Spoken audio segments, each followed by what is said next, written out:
comfortable drive for a longer commute, this is the perfect daily. It's smooth, it's quiet, it's quick if you want it to be, and honestly, it's great on gas. So let's get into it. The first thing I want to talk about is the B58 engine.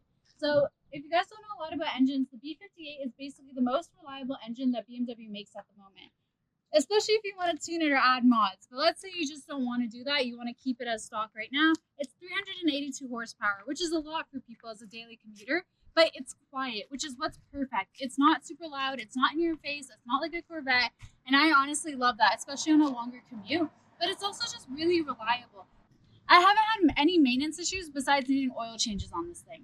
Now, let's talk about the tires. I've heard a lot of complaints about different, not only BMWs, but other Audis, other Mustangs, whatever other cars you want to talk about that have really bad tire noise. This thing inside the cabin has been absolutely amazing.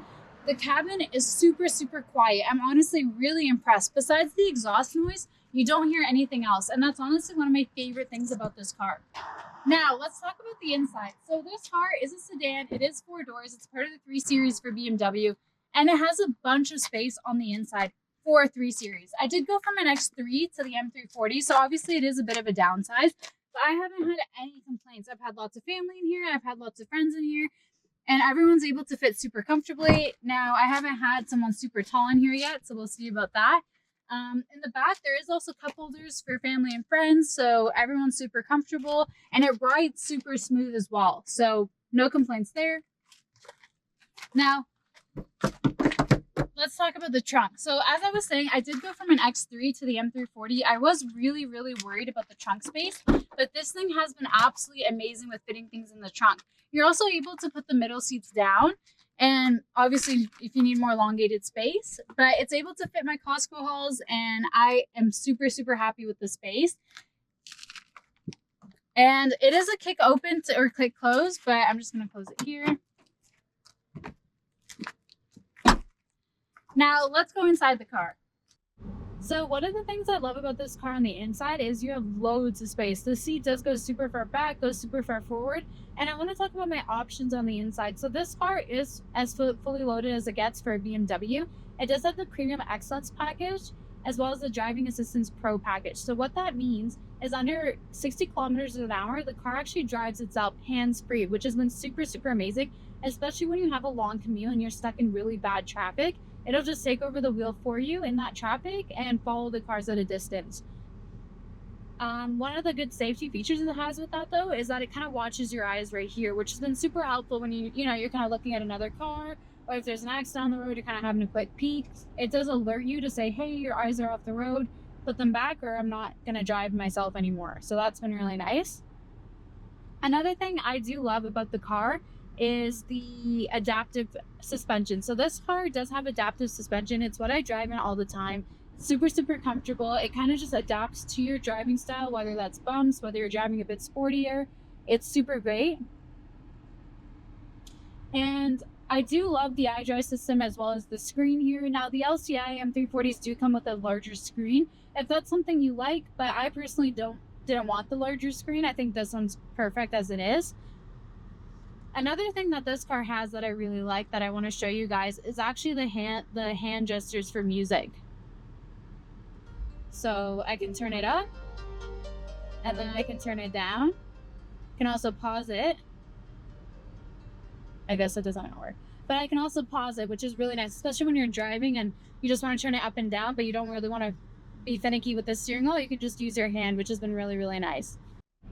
All right, I want to take you guys on a drive now and let you know what I think about the drive, the feel, and honestly have you guys have that experience as well.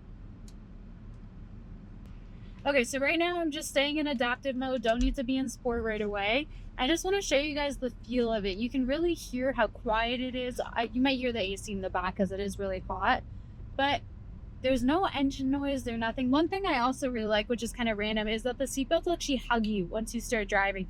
At first, I thought it was a really weird feature, but honestly, I love it now, getting hugged by my car. Now let's turn onto the road. See, it's just super quiet. Like, you don't hear anything, which I love. Like I said, I've driven this car in a long commute, and I can't recommend a better car. This thing is so comfortable, even just driving like this, just driving straight. There's no background noise. I don't feel any shaking. It just feels like such a comfortable drive. And I know I can be super comfortable also with the heads up display and just the safety features that come in the car itself. Like it will tell me if there's a car near me, behind me. I don't know if you guys can see it in this little gauge right here, but it actually shows me when there's cars beside me or around me. And that really helps with safety features, you know, when you want to make a quick lane change. It even picks up motorcycles. And that's something I really love because obviously motorcycles are smaller on the road. And this thing picks them up. It'll alert me and let me know, hey, you have a motorcycle in your blind spot. And I feel like that safety feature alone just really makes me feel more comfortable on the road. The turn signal did take me a while to get used to because on the X3 the turn signal did actually sound a bit different, but I am definitely a fan now. And it also just picks up really well. You guys can kind of see here I'm picking up, you can hear it a little bit. And it just picks up no problem. And honestly, I don't know if it's a bad thing or a good thing, but when you're really speeding in this car, you don't feel it. The car does not shake. You honestly feel like you're going maybe like 50, but it's such a great experience. Like I've definitely been in cars before where anything over 100 the car's shaking, and you definitely don't feel that in this car. Another thing I also really like about this series M340, and I can do a different video on it, is actually the shift knob. If you're someone that likes to have an auto but sometimes like to, you know, be in manual mode and just shift from the gear area, the gear cluster, the newer M340s or the LCIs, even a lot of the newer BMWs come with that little knob, and you actually can't do it anymore. You have to use these shift paddles here. And obviously when you're going fast, I like using these, but on a day-to-day, I much rather prefer having this. And I'm kind of sad they got rid of it. I feel like that alone is one of the reasons to get an older M340 if that's something you really like to do. Okay, I am turning here. I think I'm going to put it in sport mode for you guys, just so you can kind of hear and feel how quick it picks up. It's turning.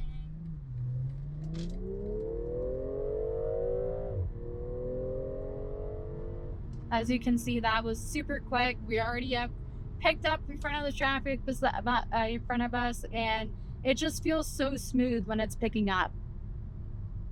It also sounds amazing too. I currently just have the stock exhaust on it, but I think it's my favorite noise in the world. It just sounds so good.